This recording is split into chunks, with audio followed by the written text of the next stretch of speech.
Good morning. Gagawa tayo ng chocolate banana cupcake. Una sa lahat, ito yung mga ingredients niya. All-purpose flour, eggs,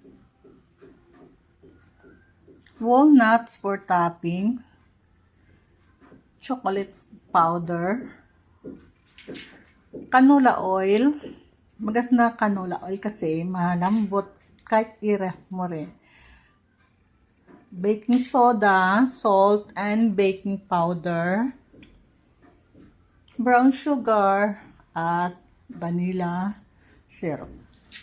Ito yung mga ingredients niya. Ngayon, ang gagawin natin ay i-mix na natin sila. Tara na mga guys, mix na natin. Guys, ito na ngayon ang kinalabasan ng aking pinagsama-sama yung banana na aking dinurog, asukal, mantika, at vanilla syrup. Ngayon, ito naman yung dry ingredients, yung all-purpose flour, choco powder, salt, baking powder, at baking soda. Ngayon, ang gagawin natin ay pag-isahin ko silang dalawa. Ayan na guys. Mga guys, ayan na. Ayan na yung pinag-isa kong wet ingredients tsaka dry ingredient.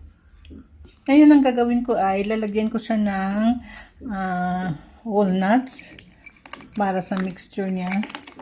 Lagyan ko siya. Haluin ko. Ayan na mga guys. Ready for salang na sa oven. Meron na, nalagyan na siya ng toppings, ng walnuts.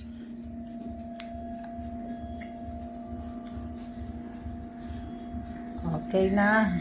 So, ilalagay na natin sa oven mga guys.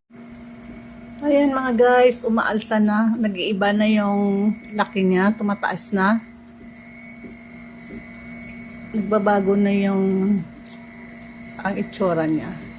So, ibig sabihin, unti-unti na siya naluluto.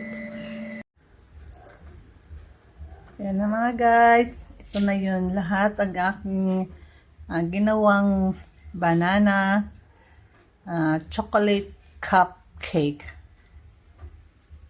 Ayan siya. Ayan na may walnuts toppings. Tikman na natin guys.